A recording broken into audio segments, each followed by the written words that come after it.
You know, I didn't set out to be a parenting expert. In fact, I'm not very interested in parenting per se. It's just that there's a certain style of parenting these days that is kind of messing up kids, impeding their chances to develop into their selves. There's a certain style of parenting these days that's getting in the way.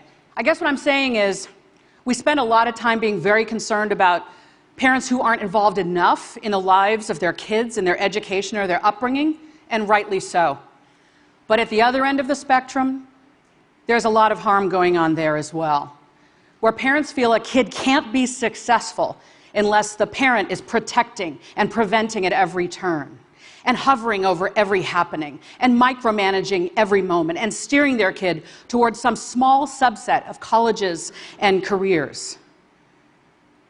When we raise kids this way, and I'll say we, because Lord knows in raising my two teenagers, I've had these tendencies myself, our kids end up leading a kind of checklisted childhood.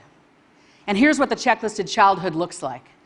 We keep them safe and sound, and fed and watered.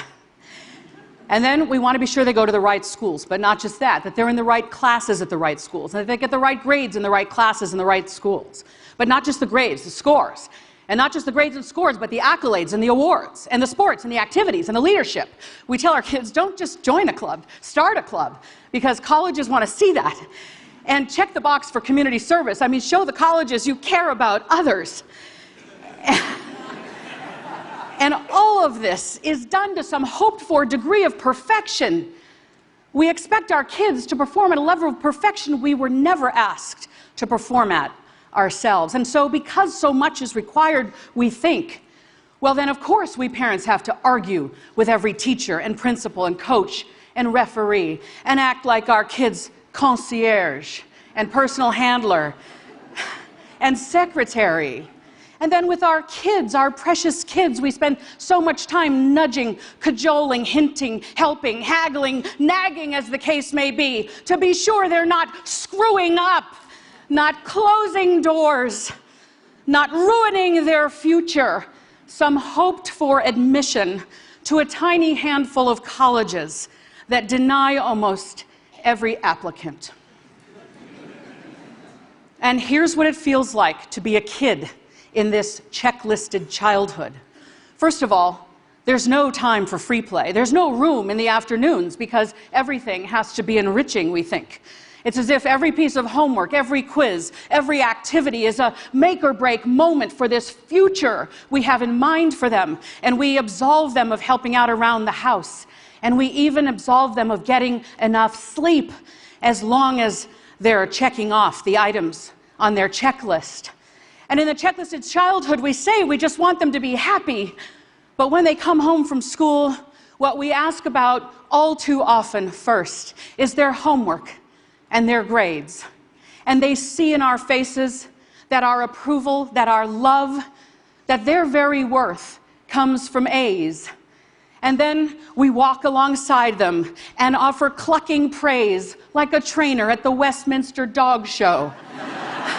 Coaxing them to just jump a little higher and soar a little farther day after day after day. And when they get to high school, they don't say, well, what might I be interested in studying or doing as an activity? They go to counselors and they say, what do I need to do to get into the right college?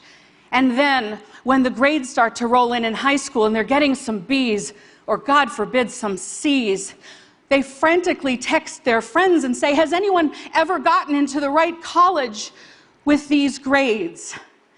And our kids, regardless of where they end up at the end of high school, they're breathless, they're brittle, they're a little burned out, they're a little old before their time, wishing the grown-ups in their lives had said, what you've done is enough, this effort you've put forth in childhood is enough. And they're withering now under high rates of anxiety and depression, and some of them are wondering, will this life ever turn out to have been worth it? Well, we parents are pretty sure it's all worth it. We seem to behave, it's like we literally think they will have no future if they don't get into one of these tiny set of colleges or careers we have in mind for them. Or maybe we're just afraid they won't have a future we can brag about to our friends and with stickers on the backs of our cars. Yeah.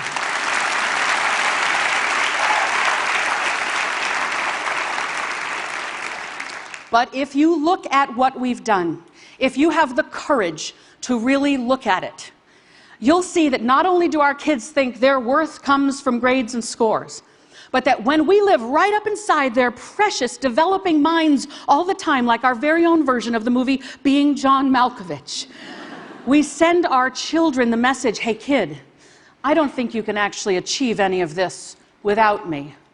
And so with our overhelp, our overprotection, overdirection, and handholding, we deprive our kids of the chance to build self-efficacy, which is a really fundamental tenet of the human psyche, far more important than that self-esteem they get every time we applaud. Self-efficacy is built when one sees that one's own actions lead to outcomes, not... There you go.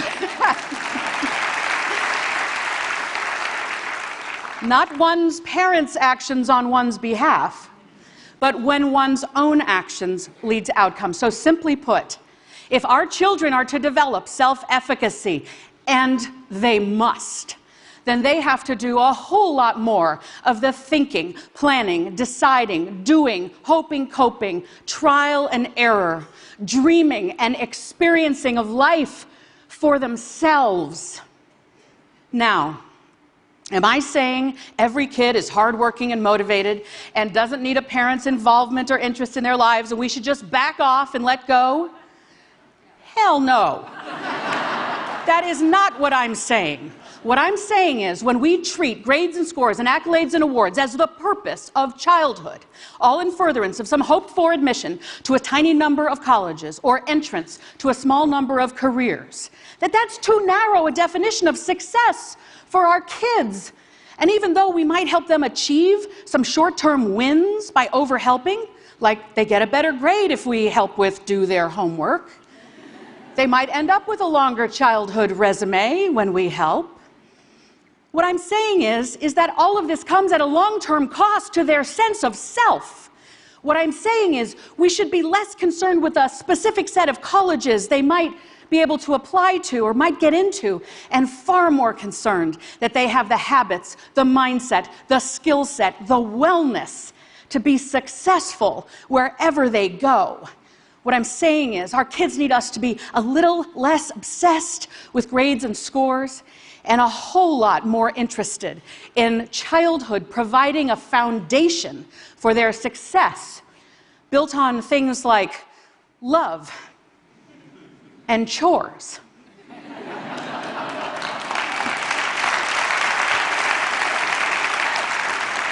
Did I just say chores? Did I just say chores? I really did. But really, here's why. The longest longitudinal study of humans ever conducted is called the Harvard Grant Study. It found that professional success in life, which is what we want for our kids, that professional success in life comes from having done chores as a kid. And the earlier you started, the better. That a roll up your sleeves and pitch in mindset, a mindset that says, there's some unpleasant work, someone's got to do it, it might as well be me. A mindset that says, I will contribute my effort to the betterment of the whole. That's what gets you ahead in the workplace. Now, we all know this. You know this.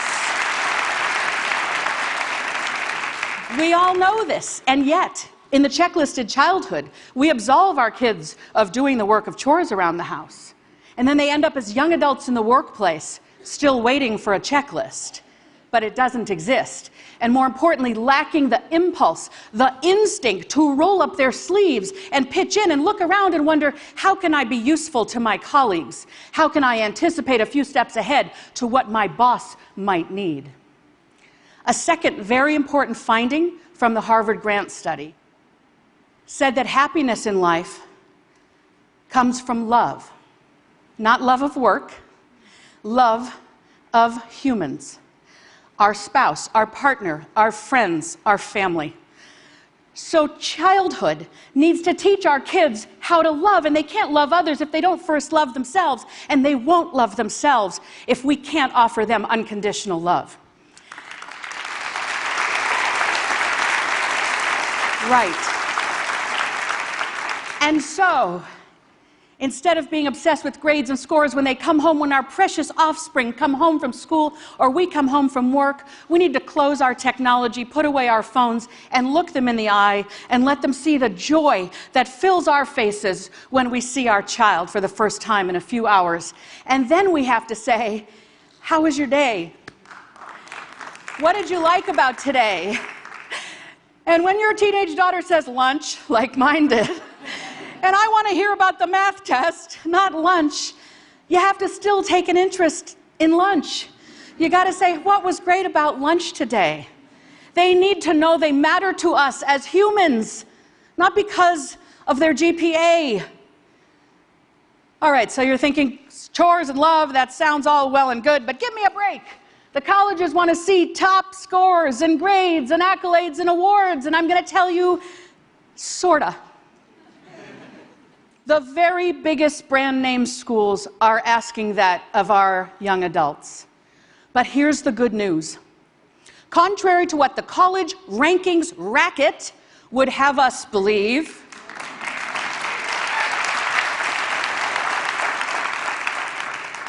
you don't have to go to one of the biggest brand name schools to be happy and successful in life. Happy and successful people went to state school, went to a small college no one has heard of, went to community college, went to a college over here and flunked out.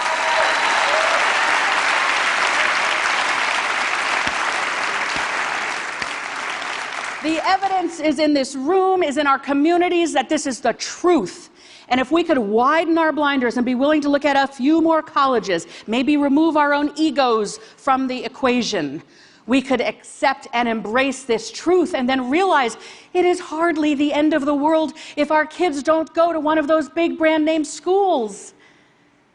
And more importantly, if their childhood has not been lived according to a tyrannical checklist, then when they get to college, whichever one it is, well, they'll have gone there on their own volition, fueled by their own desire, capable and ready to thrive there. I have to admit something to you. I've got two kids I mentioned, Sawyer and Avery. They're teenagers. And once upon a time, I think I was treating my Sawyer and Avery like little bonsai trees